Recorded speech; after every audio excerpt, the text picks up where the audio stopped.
I'm Deputy Chief Eric Daglish with the Tulsa Police Department.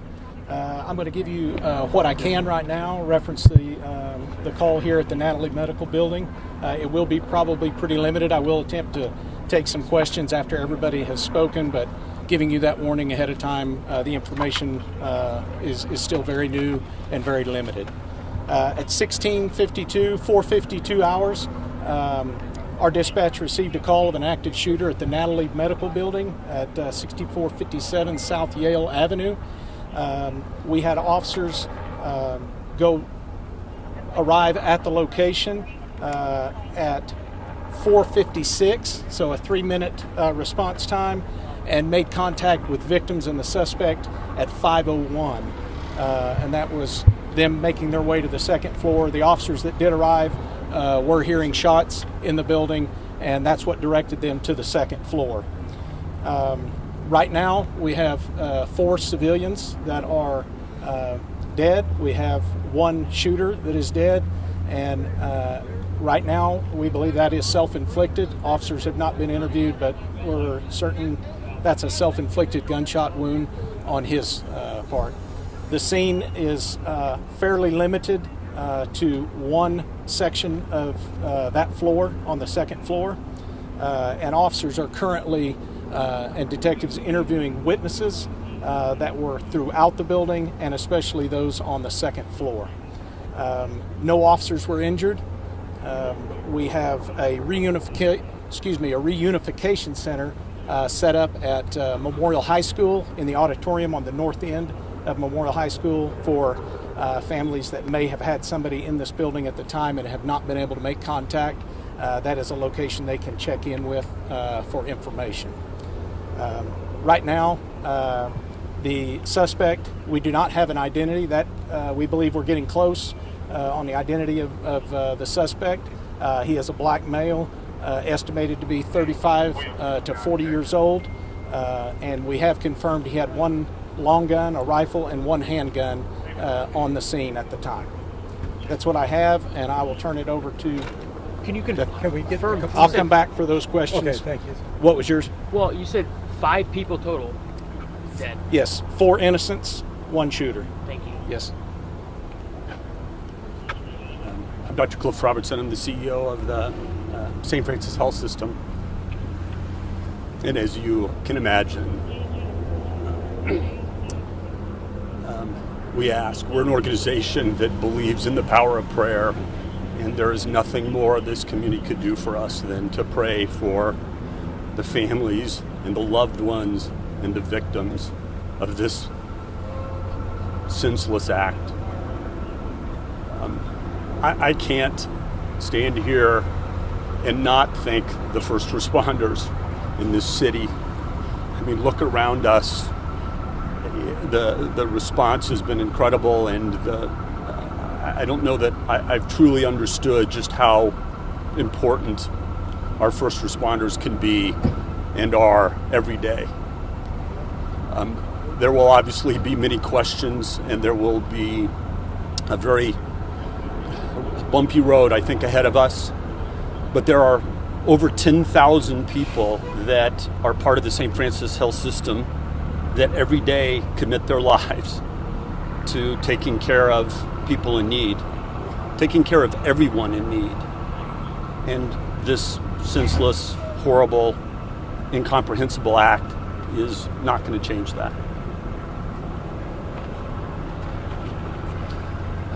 I want to start by echoing Dr. Robertson's comments. This campus is sacred ground for our community. For decades, this campus has been a place where people have come to work, heroes have come to work every day to save the lives of people in our community. Just in the last few years, in the greatest public health crisis that our city has ever had to face, this has been the facility more than any other that has worked to save the lives of people in this city. I have been out here to this campus repeatedly as mayor when our first responders have been attacked and when one of them was murdered. And it was the people who worked at this campus who were there for them. So I know because I know Tulsa. I know there are so many people out there right now that want to know what you can do to support the people at St. Francis Health System in the midst of this tragedy. I don't have one thing for you right now.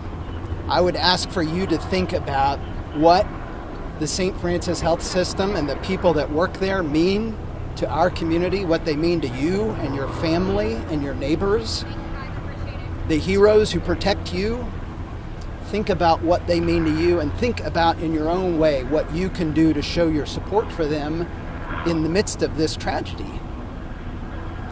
I also want to express our community's profound gratitude for the broad range of first responders who did not hesitate today to respond to this act of violence. The men and women of the Tulsa Police Department did not hesitate, and when you look around today, you see personnel from federal law enforcement, the Tulsa County Sheriff's Office, the Oklahoma Highway Patrol, the Tulsa Fire Department, EMSA. They are all here to provide the support and their own skill set that they can bring to support the people who work on this campus. And all of us in Tulsa have a responsibility to do the same. Thank you. We'll turn it back to Chief Daglish for any questions that you might have. Mayor, while you're up there, could we get your response? I mean, we're now in a club of cities that had to deal with something like this. What is your response to what happened here? Right now, my thoughts are with the victims in here, many of whose families don't even know about this yet. So if we want to have a policy discussion, that is something to be had in the future, but not tonight.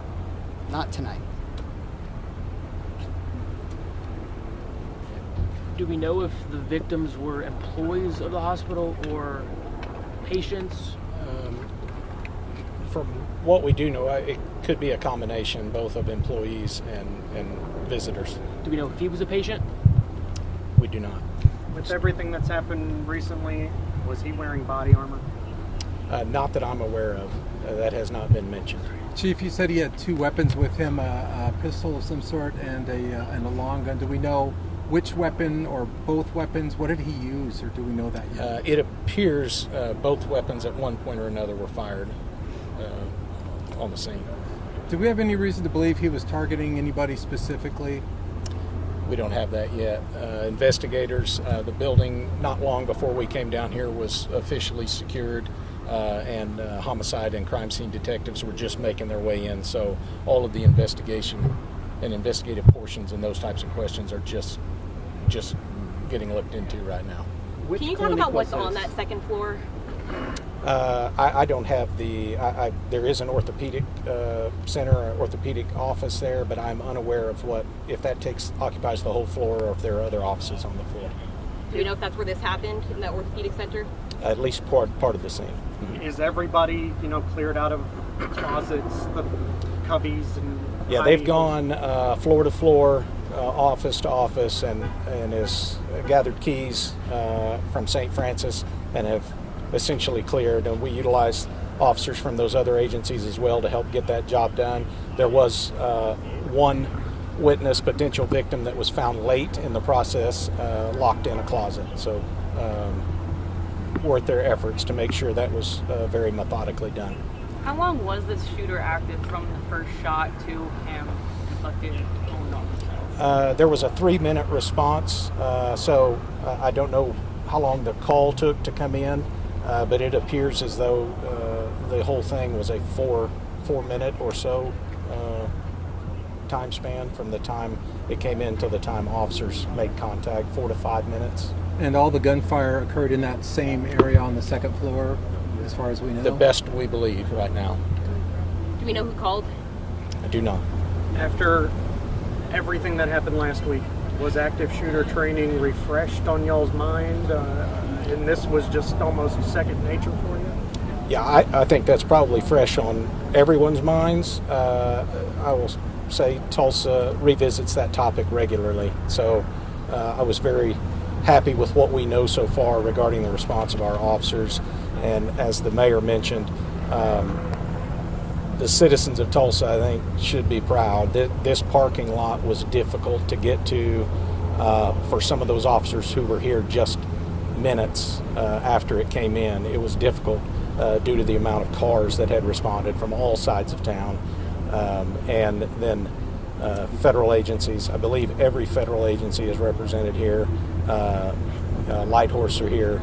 I've been contacted by surrounding sheriff's offices, Sheriff Regalado, Sheriff Chris Elliott, offering to help cover calls for service while we dealt with the scene. So the response, I cannot overstate how proud I am of the area response to this incident. Do you believe he acted alone? We're going to have a press conference tomorrow. Yep. We're still unpacking a lot of this. We can ask questions all night. I've got a question for Dr. Robertson. If that's it. If you want to answer the question, sure you can, or else we can wait till tomorrow. We don't know. We are still trying to confirm his identity, and the intelligence and the investigative side will take off after that. Do we know if there's any connection There'll be no more questions to... today. We'll have a press conference tomorrow. We'll get you all the information you need. Thank you. Yes.